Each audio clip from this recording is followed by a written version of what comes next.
తాడేపల్లిలో వైఎస్ఆర్సీపీ మహిళా నాయకురాలు వాసిరెడ్డి పద్మ మీడియాతో మాట్లాడుతున్నారు. లైవ్ చూద్దాం. పెడతారు చంద్రబాబు గారు అరాచకాల గురించి మాట్లాడేటటువంటి అర్హత మీకుందా? ఇవాళ ఎవరు ప్రతిపక్షంలో ఉండి కూడా కవ్వింపు చర్యలకి దాడులకి పాల్పడుతుంటే సంయమనం పాటిస్తూ అధికారంలో ఉన్నా కూడా అధికార గత 5 ఏళ్లుగా కూడా సంయమనం పాటిస్తూ ఈ రోజున పరిపాలన జరగాలి, పేద ప్రజలకు మంచి జరగాలి, మహిళలకు మేలు జరగాలి తప్ప వాళ్ళు కవ్వించినా సరే దాడులకి కానీ లేకపోతే మరొక దానికి కానీ పాల్పడొద్దు అనేటటువంటి కంట్రోల్ చేసింది జగన్మోహన్ రెడ్డి గారు.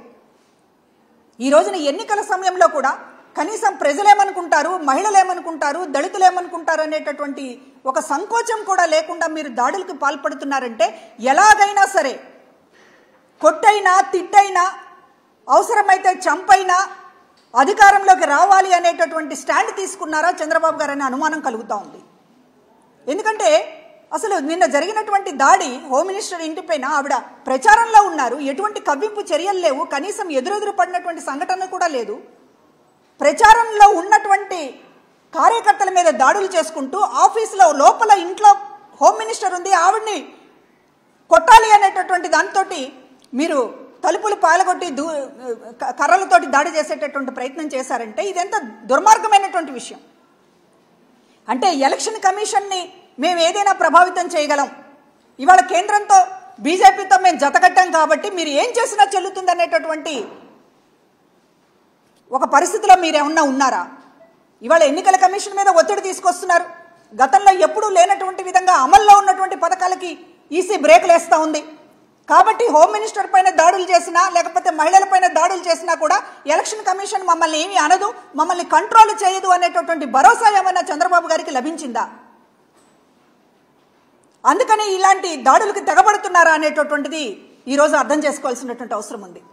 ఈరోజు మహిళలకి సంబంధించినటువంటి విషయాల మీద 5 ఏళ్లుగా ఈ రాష్ట్రంలో ఆత్మగౌరవాన్ని కానీ గౌరవాన్ని కానీ పెంచేటటువంటి విధంగా మహిళా సాధికారిత అంటే ఏంటో చేసి చూపించి ఈరోజు మహిళలకి అండగా నిలబడినటువంటిది ప్రభుత్వం. ప్రతి పథకము ఈరోజు మహిళలను ఉద్దేశించి డీబీటీ ద్వారా డైరెక్ట్గా నేరుగా మహిళ అకౌంట్లోకి డబ్బందేలాగా చేశాం. అదేవిధంగా 30 లక్షల మంది మహిళలకి జగన్మోహన్ రెడ్డి గారు ఇళ్ల పట్టాలు ఇచ్చి వాళ్ళని ఇంటి యజమాని చేసి గౌరవించినటువంటి పరిస్థితి. కానీ ఇవాళ చంద్రబాబు ఏం మాట్లాడుతున్నాడు? చంద్రబాబు మహిళల్ని ఎంత కించపరుస్తూ మాట్లాడుతున్నాడు. గతంలోనేమో అత్త మగబిడ్డని కంటానంటే కోడలు వద్దంటుందా అనేటటువంటి వివక్షతని, ఆడపిల్లలు మగపిల్లలు అనేటటువంటి వివక్షతని సాక్షాత్తు మీ నోటి నుంచే వినిపించారు ప్రజలకి. ఇప్పుడు ఎన్నికలు సమీపిస్తున్న సమయంలో మరింత మీ వికృత స్వభావము, మహిళలకి వ్యతిరేకమైనటువంటి మీ ఆలోచనలు ఈ రోజున వినపడతా ఉన్నాయి మాటల్లో. జగన్మోహన్ రెడ్డి గారి కుటుంబ సభ్యుల్ని దూషిస్తూ ఉన్నారు. ఒక దళిత ఎమ్మెల్యేని హోంమంత్రిగా చేసి గౌరవించినటువంటి జగన్మోహన్ రెడ్డి గారిని ఒక పక్కన ఉంటే మీరు ఈ రోజున అదే హోమ్ మినిస్టర్ మీద అదే దళిత మహిళ మీద దాడులకి తెగబడేటటువంటి పరిస్థితిని తీసుకొస్తున్నారు. అంటే మీరు అధికారంలోకి వస్తే పొరపాటున ఏం జరుగుతుందో ఈరోజు సినిమా చూపిస్తూ ఉన్నారు. అవ్వాతాతల్ని మొత్తం ఈ రోజున రోడ్డు మీదకి తీసుకొచ్చి వాళ్ళ ప్రాణాలు తీస్తున్నారు. మరో పక్కన దళితులపైన మహిళలపైన ఒక అత్యున్నతమైనటువంటి స్థానంలో జగన్మోహన్ రెడ్డి గారు వాళ్ళని ఉంచితే వాళ్ళపైన ఈ రోజున దాడులకి తెగబడుతూ ఉన్నారు.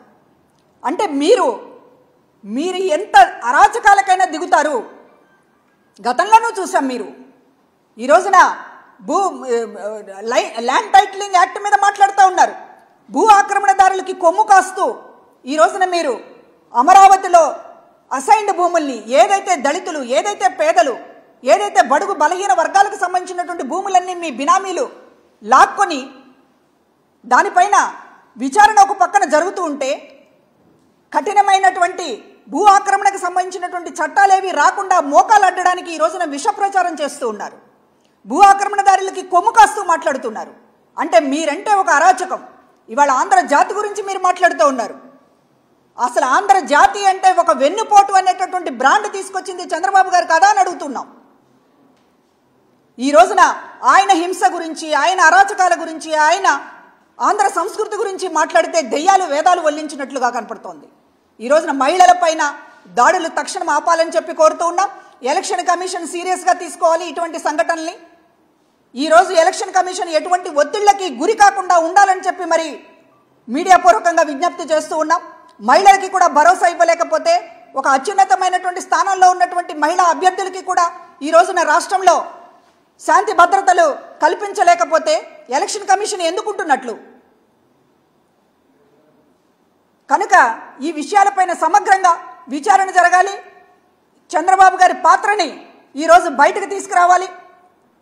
సాక్షాత్తు ఒక హోమ్ మినిస్టర్ పైన ఇతర జిల్లాలలో మహిళలపైన జరుగుతున్నటువంటి దాడులకి తెలుగుదేశం ఎందుకు పాల్పడుతుందో బహిరంగ క్షమాపణతోటి సమాధానం చెప్పాలని కోరుతూ ఉన్నాము. ఎన్నికల కమిషన్కి ఫిర్యాదు చేస్తాం, రోజు ఫిర్యాదులు చేస్తున్నాం జరుగుతున్నటువంటి అరాచకాల మీద. కానీ ఈ రోజున ఏం జరుగుతోంది అనేటటువంటి చూస్తూ ఉన్నారు. పేద ప్రజలకి మంచి జరగాలని చూడాలి. ఎన్నికలు వచ్చాయని పేద ప్రజలకు మంచి ఆపేస్తే అది ఎన్నికల కమిషన్ బాధ్యత ఎలాగవుతుంది? పేద ప్రజలకి ఎంత న్యాయం చేయాలనేటటువంటిది ఎలక్షన్ కమిషన్ కూడా ఆలోచించాలి. డీబీటీ పథకాలు కొత్తగా వచ్చినాయి కాదు, వాటిని ఆపేశారు. వృద్ధులకు సంబంధించినటువంటి పెన్షన్ ఆపేసేటటువంటి చర్యని ఎలక్షన్ కమిషన్ తీసుకుంది. మహిళల పట్ల దాడులు జరుగుతున్నాయి, ఇష్టం వచ్చినట్టు తిడుతున్నారు అనేటటువంటిది ఎలక్షన్ కమిషన్కి అనేక సార్లు ఫిర్యాదులు చేస్తూ ఉన్నాము. చర్యలు వేగంగా ఉంటే ఎన్నికల ప్రక్రియ సజావుగా జరుగుతుంది. కనుక ఈ దాడి ఘటనైనా, హోమ్ మినిస్టర్ పైన దాడి ఘటనైనా ఎలక్షన్ కమిషన్ సీరియస్గా తీసుకుని ఎన్నికలు జరిగే లోపు చర్యలు ఉంటేనే ఎన్నికల ప్రక్రియ సజావుగా జరుగుతుంది. అది ఎలక్షన్ కమిషన్కి తెలియని విషయం కాదు. కాబట్టి వేగంగా స్పందించాలి, వేగంగా కఠిన చర్యలు తీసుకోవాలని చెప్పి కోరుతూ ఉన్నాం.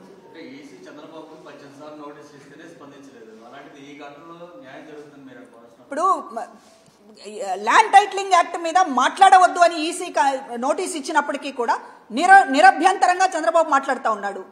నిరభ్యంతరంగా కాగితాలను చించేస్తా ఉన్నాడు, కాగితాలను తగలబెడతా ఉన్నాడు, తన వేళ్లు కాల్చుకుంటా ఉన్నాడు, జనం మొఖాల మీద కాలుస్తూ ఉన్నాడు. అంటే మేము బట్ట కాల్చి మీదేస్తాం, మీరు తుడుచుకోండి అనేటటువంటి పద్ధతిలో వ్యవహరిస్తూ ఉంటే ఎన్నికల కమిషన్ బ్రేకులు వేయలేకపోతే, కట్టడి చేయలేకపోతే ఇంకా ప్రజాస్వామ్యం, ఎన్నికల ప్రక్రియ అనే దానికి అర్థం ఏమిటి? అంటే ఫిర్యాదులు తీసుకోవడమే కాదు ఎన్నికల కమిషన్ పని. ఫిర్యాదులకు సంబంధించినటువంటి దాంట్లో ప్రతి దాని మీద వెంటనే చర్య ఉందా లేదా అనేటటువంటి చేసి చూపించాలి. దాని ద్వారానే విశ్వాసం, నమ్మకం ఎలక్షన్ కమిషన్ మీద పెరుగుతాయి. ఆ దిశగా చర్యలు తీసుకోవాలని చెప్పి కోరుతూ ఉన్నాం.